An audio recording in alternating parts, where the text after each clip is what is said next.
අයි දිගාමඩුල්ල එහෙම නැත්නම් අම්පාර දිස්ත්‍රික්කයේ දෙහිඅත්ත කණ්ඩිය ප්‍රාදේශ සභාවේ සභිකයන් වෙනුවෙන් අද අප මුදල් බැද නාම යෝජනා බාර දීමට ජනසිත පෙරමුණ පක්ෂ නායක සහ බලයාලත් නියෝජිත පැමිණියා.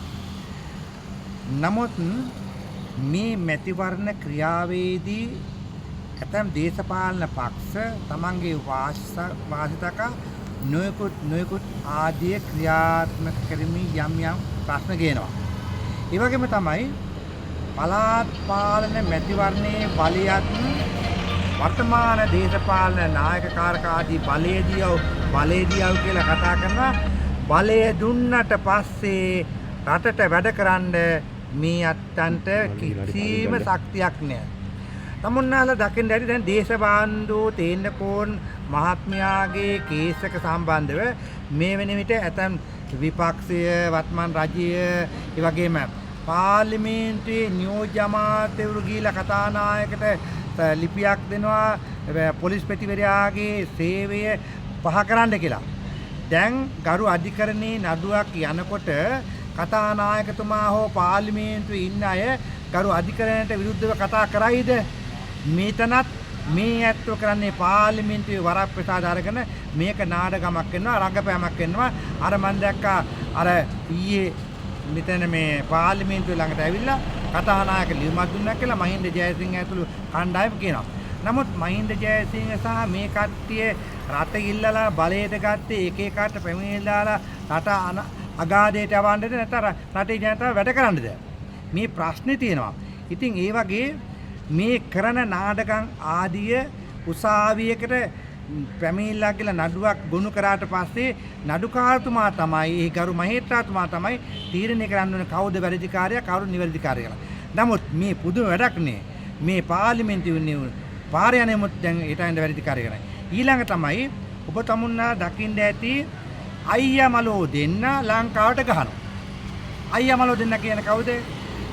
එංගලන්තේ කැනඩාවයි දෙක ලැහැත්ති වෙලා අපේ රටේ එදා ත්‍රිවිධ හමුදාවේ පොලිසියයට ත්‍රිවිධ හමුදාවට සම්බාධක මේ වෙන විට පනවන්න සූදානම් කරලා තියෙනවා.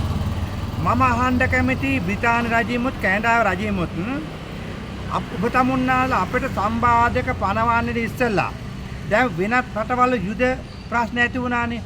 ඒ රටවල නායකකාරකාදීන්ටත් ඒ වගේම ඒ රටවල ත්‍රිවිධ හමුදාවටත් මේ වගේ පනත් ගෙනල්ලා සම්බාධක ඇති කරාද? නෑ. නමුත් මතක තියාගන්න කුරු ත්‍රස්තවාදයක් මිසක් අහිංසක වෙන්නේ මේ රටේ අහිංසක සිංහල දමිළ මුස්ලිම් කොල්ලෝ කී දෙනෙක් මැරුවද මේ ත්‍රස්තවාදී වේදිනේ?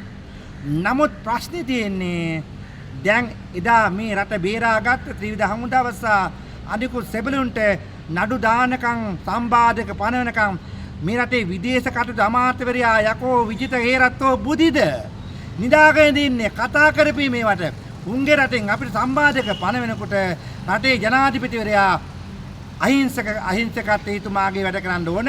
රටේ ජනාධිපතිතුමා මේවා ඒතුමාට කරගෙන යන්න බැරි නිසා තමයි විදේශ කටයුතු අමාත්‍යවරයෙක් වශයෙන් අමාත්‍යාංශය බාදුනේ විජිත හේරත්න කරුණාකරලා මේ සම්බන්ධව ඔබ තමුන්නාන්සේ බද්ගිලගිල පිට්ටු කකා ඉන්නා වගේ ඉන්දේපා මේවට පිළිතුරු දෙන්න. ඇයි අපේ ත්‍රිවිධ හමුදාවට සම්බාධක පනවන්නේ? අපේ රටේ අහිංසක දුප්පත් දෙමළ කොල්ලෝ කෙල්ලෝ මිලිච්ච ලෙස දෙමළ ත්‍රස්තවාදී වෙන්ගෙන් නැති වුණා. ඒ වගේම තමයි අපේ රටේ ඒ දරුවෝ එදා මේ ත්‍රස්තවාදී කණ්ඩායමට බදවාගෙන මේ අහිංසක පුංචි දරුවෝ මේවා පුහුණු කළා අන්තිමට මේ රටේ මහ විශාල ත්‍රස්තවාදී ව්‍යසනයක් ඇති කරා. නමුත් ඒ අයට ත්‍රස්තවාදී ව්‍යසනය ඇති කරපුවට කිසිම ප්‍රශ්නයක් නැහැ. ඩයස්පෝරාවට ඕනාවට වඩා ඕන විදිහට අයියා මලෝ දෙගොල්ලට ඒගොල්ලන්ට අපේ රටේ සම්බාධක පනවනකම් මොකද ඉන්නේ? කරුණාකරලා බ්‍රිතාන්‍යයේ මහ කොමසාරිස් වරයා ගෙන්වලා මේ සම්බන්ධව සාකච්ඡා කළා තීරණයක් ගන්නයි කියලා මම මේ අවස්ථාවේ සිහිපත් කරනවා. මතක තියාගන්න ශ්‍රී ලංකා මාතෘභූමිය ආරක්ෂා කරන්න බැයි නම් යන්න. ඊළඟට මම දැක්කා අපේ කවුද ආරක්ෂක නියෝජ්‍ය අමාත්‍යවරයා කොන්දක් පන නැහැ. ඔක්කොම දාන්නේ නැහැ. මම දාන්නේ නැහැ. මම ආරක්ෂක නියෝජ්‍ය අමාත්‍යයෙන් අහන්න කැමති තමුන්නාන්සේ මොනවද දන්නේ? පොය දෙකක් යයි කිව්වා බංකුවක් ගේන්න කිව්වා උගන්නන්න.